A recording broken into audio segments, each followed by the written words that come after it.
ஒரு அழகான குடும்பத்தில் ஒரு அம்மா, ஒரு அப்பா, ஒரு குட்டி பாப்பாவா ஒரு கதையை தான் நம்ம பார்க்க போகிறோம்.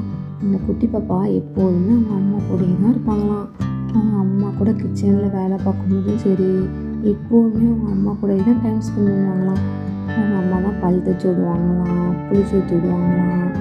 அப்புறம் சாப்பாடு ஊட்டுறதுலேருந்து எல்லாமே அவங்க அம்மா கூடயே இருக்கிறதுனால அந்த குட்டி பாப்பாவுக்கு அவங்க அம்மாவை ரொம்ப பிடிக்குமா.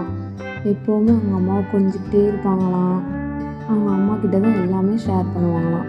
அந்த குட்டி பாப்பாவை ஒரு நாள் அவங்க அப்பா ஆசையாக கூப்பிட்டாங்களாம். என் செல்லக்கண்மணி அப்படின்னு சொல்லிட்டு ஆசையாக கூப்பிடும்போது அந்த பாப்பா அங்கிட்டு திரும்பிட்டாலாம்.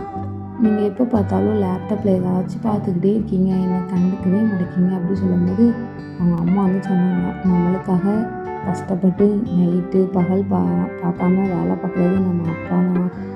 நம்ம அப்பா வேலை பார்க்குற ஒவ்வொரு அமௌண்ட்டு, ஒவ்வொரு துட்டையும் தான் நம்ம வந்து ஆசையாக செலவழிக்கும் அப்படின்னு ஒரு நாள் அவங்க அப்பா வேலைக்கு போகும்போது, அப்பா நானும் வரேன்பா, உங்களை நான் ரொம்ப கஷ்டப்படுத்தி பேசிட்டேன், நீங்கள் கஷ்டப்பட்டு வேலை பார்க்குறதா அம்மா என்கிட்ட சொன்னாங்க, நான் உங்களுக்காக ஆசையாக ஒரு ட்ராயிங் வரைஞ்சிருக்கேன் அப்படின்னு சொல்லிட்டு அப்பா பொண்ணு இருக்கிற இமேஜை அந்த பொண்ணு அழகாக க்யூட்டாக வரைஞ்சிருந்ததை அவங்க அப்பா கிட்ட காட்டினாலாம். ஏன்னா அவங்க அப்பாவுக்கு ரொம்ப சந்தோஷமாக இருந்துச்சான். இந்த கதை மூலமாக நம்ம என்ன தெரிஞ்சுக்கிட்டோம் குழந்தைகளா? நம்ம கஷ்டப்படாமல் சந்தோஷமாக பார்த்துக்கணும் அப்படின்னு நினச்சி அப்பா கஷ்டப்பட்டு நம்மளை சந்தோஷப்பட வைக்கிறாங்க இல்லையா, அதுதான் அப்பா. நம்ம எப்போதுமே சந்தோஷமாக இருக்கணும்னு நினைக்கிறாங்க இல்லையா, இதுதான் அம்மா அப்படிங்கிறத ஒவ்வொருத்தரும் தெரிஞ்சுக்கோங்க ஃப்ரெண்ட்ஸ் அண்ட் குட்டீஸ். பாய்.